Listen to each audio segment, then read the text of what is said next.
নমস্কার, আপনারা শুনছেন বিভূতিভূষণ বন্দ্যোপাধ্যায়ের লেখা ছোট গল্প হিঙের কচুরি। আমাদের বাসা ছিল হরিবাবুর খোলার বাড়ির এক ঘরে। অনেকগুলো পরিবার একসঙ্গে বাড়িটাতে বাস করত। এক ঘরে একজন চুড়িওয়ালা ও তার স্ত্রী বাস করত। চুড়িওয়ালার নাম ছিল কেশব। আমি তাকে কেশব কাকা বলে ডাকতাম। সকালে যখন কলে জল আসতো তখন সবাই মিলে ঘড়া, কলসি, টিন, বালতি নিয়ে গিয়ে হাজির হতো কলতলার এবং ভাড়াটেদের মধ্যে ঝগড়া বকুনি শুরু হতো জল ভর্তির ব্যাপার নিয়ে।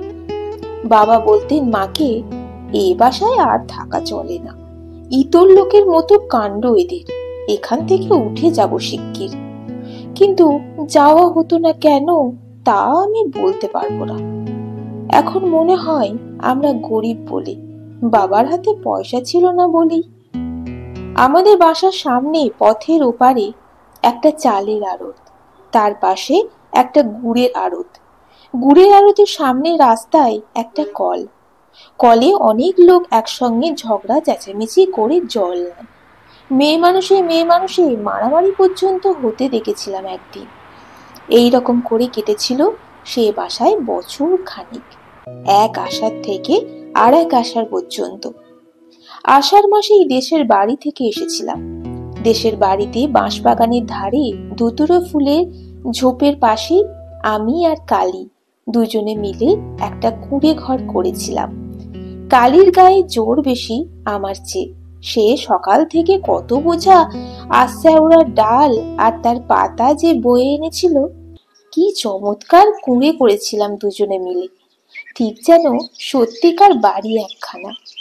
কালী তাই বলতো, একটা ময়না কাটা গাছের মোটা ডালে সে পাখির বাসা বেঁধে দিয়েছিল।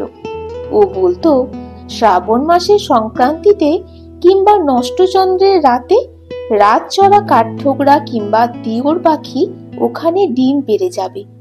এসব সম্ভব হয়নি আমার দেখে আসা, কারণ আষাঢ় মাসেই গ্রাম থেকে চলে এসে কলকাতায় এই খোলার বাড়িতে উঠেছি। আমার কেবল মনে হয় দেশের সেই বাঁশবাগানের ধারের কুঁড়েখানার কথা। কালী আর আমি কত কষ্ট করে সেই খানা তৈরি করেছিলাম। ময়না গাছের ডালে বাঁধা সেই পাখির বাসার কথা। নষ্টচন্দ্রের রাতে কাঠঠোকরা পাখি সেখানে ডিম পেড়েছিল কিনা কে জানে। কলকাতার এই বাড়িতে জায়গা বড্ড কম, লোকের ভিড় বেশি। আমি সামনে টিনের বারান্দাতে সারা সকাল বসে বসে দেখি কলে পাড়ার লোক জল নিয়ে এসেছে। গুড়ের আড়তের সামনে গুড় নামাচ্ছে গরুর গাড়ি থেকে। বাঁ কোণের একটা দোতলা বাড়ির জানলা থেকে একটি বউ আমার মতো তাকিয়ে আছে রাস্তার দিকে। এই গলি থেকে বার থেকে বড় রাস্তার মোড়ে একটা হিন্দুস্থানি দোকানদারের ছাতুর দোকান থেকে আমি মাঝে মাঝে ছাতু কিনে আনি। বড় রাস্তায় অনেক গাড়ি ঘোড়া যায়। আমাদের গ্রামে কখনো একখানা ঘোড়ার গাড়ি দেখিনি। দু চোখ ভরে চেয়ে চেয়ে দেখেও স্বাদ মেটে না। কিন্তু মা যখন তখন বড় রাস্তায় যেতে দিত না, পাছে গাড়ি ঘোড়া চাপা পড়ি। আমাদের বাড়ি থেকে কিছু দূরে গলির ও মোড়ে কতকগুলো সারবন্দি খোলার বাড়ি আমাদেরই মতো। সেখানে আমি মাঝে মাঝে বেড়াতে যাই। তাদের বাড়ির ঘর বেশ পরিষ্কার পরিচ্ছন্ন। কত কি জিনিসপত্র আছে, আয়না, পুতুল, কাঁচের বাক্স, দেওয়ালে কেমন সব ছবি টাঙানো। এক এক ঘরে এক একজন মেয়ে মানুষ থাকে। আমি তাদের সকলের ঘরে যাই, বিকালের দিকে যাই, সকালেই মাঝে মাঝে যাই। ওই বাড়িগুলোর মধ্যে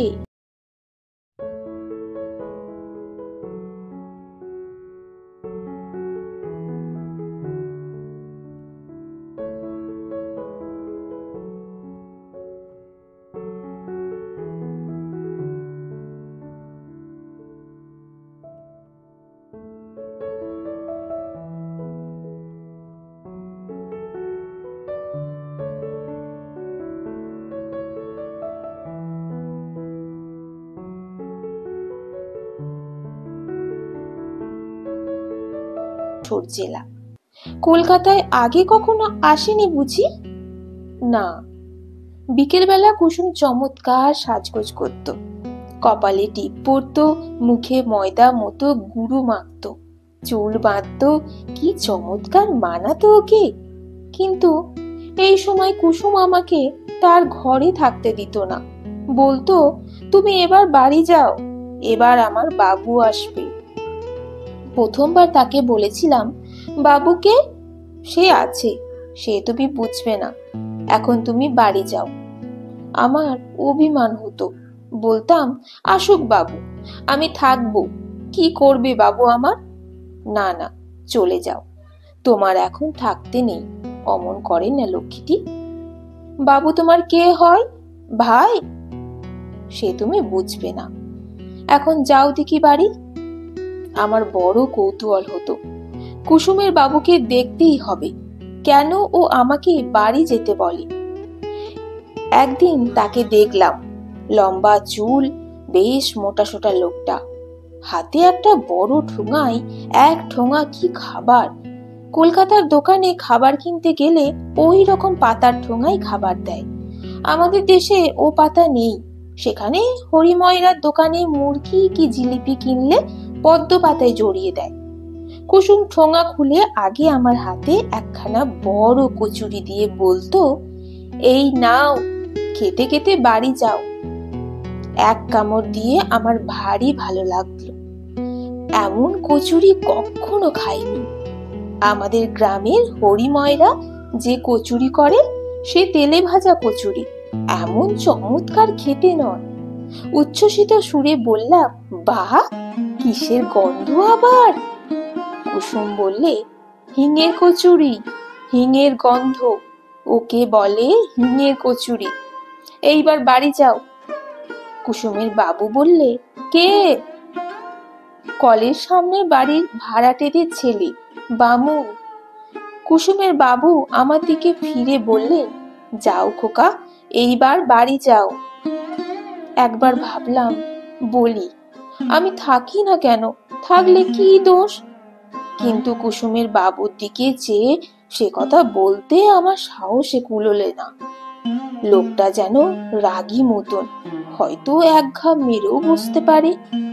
কিন্তু সেই থেকে হিঙের কচুরির লোভে আমি রোজ বাঁধা নিয়মে কুসুমের বাবু আসা পর্যন্ত অপেক্ষা করি। আর রোজই কি সকলের আগে কুসুম আমার হাতে দুখানা কচুরি তুলে দিয়ে বলবে, যাও খোকা, এইবার খেতে খেতে বাড়ি চলে যাও। কুসুমের বাবু বলতো, আহা, ভুলে গেলাম, ওর জন্য খাস্তা গজা দুখানা আনবো ভেবেছিলাম কাল, দাঁড়াও, কাল ঠিক নিয়ে আসবো। আমার ভয় কেটে গেল, বললাম, এনো ঠিক কাল। কুসুমের বাবু হি হি করে হেসে বললে, আচ্ছা, আনবো এখন। কুসুম বললে, এখন বাড়ি যাও খোকা, আমি এখন যাব না, থাকি না কেন? কুসুমের বাবু আমার এই কথার উত্তরে কি একটা কথা বললে, আমি তার মানে ভালো বুঝতে পারলাম না। কুসুম ওর দিকে চেয়ে রাগের সুরে বলল, যাও, ও কি কথা ছেলে মানুষের সঙ্গে? বাড়ি গিয়ে মাকে বললাম, মা, তুমি হিঙের কচুরি খাওনি কেন?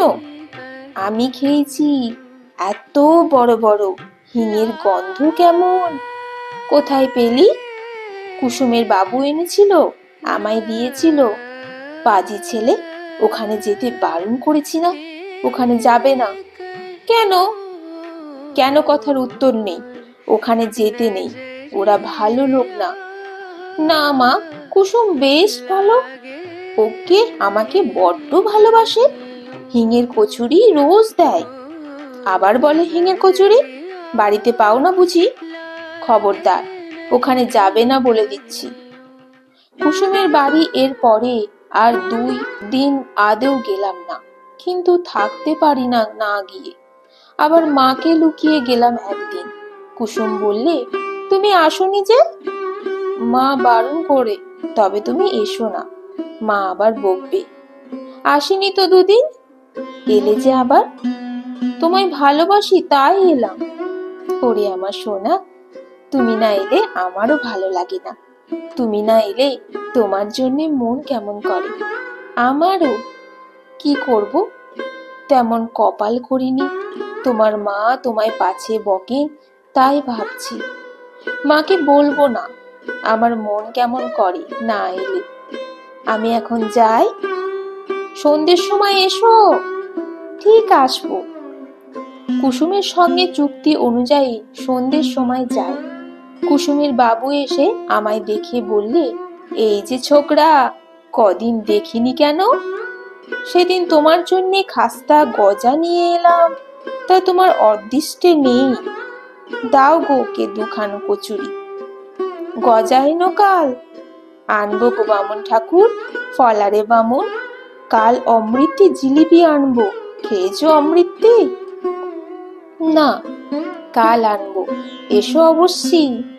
কাউকে বলো না কিন্তু, মা শুনলে আসতে দেবে না। তোমার মা বকেন বুঝি এখানে এলে?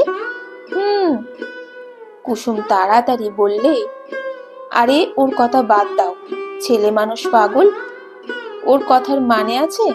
তুমি বাড়ি যাও আজ খোকা, এই নাও কচুরি, খেতে খেতে যাও। না, এখানে খেয়ে জল খেয়ে যাই, মা টের পাবে। এখানে তোমাকে জল দেব না, রাস্তার কল থেকে জল খেয়ে যাও। কুসুমের বাবু বললে, কেন? ওকে জল দেবে না কেন? কি হবে দিলে? কুসুম ঝাঁঝের সুরে বললে, তুমি থামো, বামুনের ছেলেকে হাতে করে জল দিতে পারবো না। এই জন্মের এই শাস্তি, খাবার দিই হাতে করে, তাই যথেষ্ট। আমার মনে মনে বড় অভিমান হলো কুসুমের ওপর। কেন, আমি এতই কি খারাপ যে আমায় হাতে করে জল দেওয়া যায় না? চলে আসবার সময় কুসুম বারবার বললে, কাল সকালে কিন্তু ঠিক এসো, কেমন? আমি কথা বললাম না। পরদিন সকালে গিয়ে দেখি কুসুম বসে সজনের ডাঁটা কুটছে। আমায় বললে, এসো খোকা, তোমার সঙ্গে আরি। ও মা, সে কি কথা? কি করলাম আমি? তুমি যে বললে জল দেওয়া যায় না আমাকে, জল খেতে দিলে না কাল।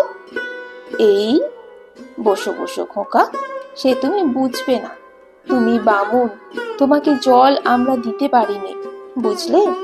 কুলের আচার করছি, খাবে? এখনো হয়নি, সবে কুল গুড় দিয়ে মেখেছি। এইভাবে কুসুমের সঙ্গে আবার ভাব হয়ে গেল। কুলের আচার হাতে পড়তেই আমি রাগ অভিমান সব ভুলে গেলাম। দুজনে অনেকক্ষণ বসে গল্প করি।